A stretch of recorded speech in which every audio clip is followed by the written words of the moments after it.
This is a demo of the timer class in Java to get you a little bit familiar with how threads work and show you how one of the built-in classes can be used. If you're following along with the code, it's in the timer subdirectory of the code package that comes with this set of lessons. So we're going to look at the reminder and the remind task and walk through what they do, and then we'll do a little bit of a demo. The timer lives in java.util. I've imported a bunch of date stuff because I'm using that to set the timer. It has this reminder class, has a timer that is an instance variable. It has a constructor that takes a string that says what the reminder is for and a date that says when the date is. We create a new timer and then we schedule a remind task with the timer and we say when we're going to schedule it. We'll go back through this main in a few minutes. We're going to go look at what that remind task is right now. This particular class is not threaded. It's just a regular single thread class. It doesn't extend thread. It doesn't implement runnable. So by itself, it isn't necessarily threaded, but the timer class starts its own threads. The remind task class extends timer task, which goes with the timer. And in this remind task that we've got, it has a string that is the reminder. It calculates the length of the string just for something to do. That shouldn't be a static. And it has an instance variable that is the timer, and I'll explain why we need this instance variable here in a few minutes. So we have the constructor, it takes the reminder and the timer, it just sets those instance variables and calculates the length of the reminder. Because it extends timer task and timer task implements the runnable interface, it must have a run method, and this is how the timer executes what this reminder task is going to be. So it runs by printing out the length of its instance variable, and that's its only task. When it's done that, the remind task is done and the timer has executed that. So the timer will wait and execute this run method at the time specified when we schedule the task. So in this main method here, we have scheduling time, which is a local date time object.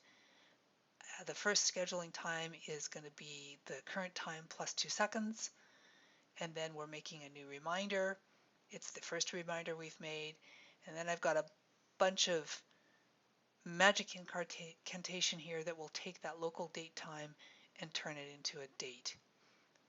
That's really all that is doing. And then we're going to get a new local date time, which is now. So we're going to get a new schedule. We're making a second reminder and schedule it. And then we're going to print out that the two reminders are set. So we'll run that much for now. And we'll run this, and we get the two reminders set. The second one outputs first because it was scheduled for now, whereas the first one was scheduled for 2 seconds later than the first one. And you'll notice that this program doesn't stop. And it doesn't stop because those threads are still executing. They don't have any obvious way to quit. And that's one of the things that you have to do when you're using threads is you have to arrange for your threads to know when to stop.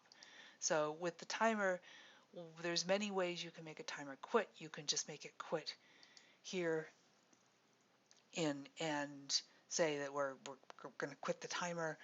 But because we don't really have a global timer here, there's not really something that we can cancel. Another way to make that timer quit is to let the task cancel the timer that it is associated with. And that's why I passed in that instance variable there. I can say that when you're done your task, cancel your timer. And the timer will just quit because the timer doesn't have any other things that it needs to do. If this timer had other tasks, this would cancel the timer and all the rest of the tasks. But because my timer only has one task, this is pretty safe, and I can run this again. And we get the second one and the first one, and then the program exits. So that's much, much, much better. The only other thing I wanted to show you with this is to be careful with shared data. So if I make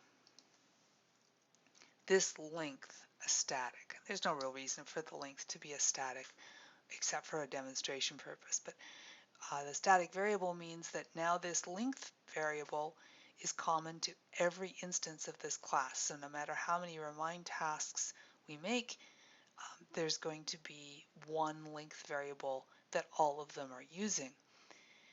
And so if I make that static, I don't really have to change anything else. And now when I run this, it will still run. But if you'll notice, the first has the wrong length. It now says that it is 7 characters long when in fact it's only 6 characters long. And the reason it has the wrong length is because we made that thing static, so these instances are both using that same variable. And down here, when we were running this, even though this one ran second, because it executed first, its value gets left in there, and that's just how it goes. So when you're working with anything that has shared data, use statics with extreme caution because they can really get you some hard to debug errors. And there we are back to the correct value.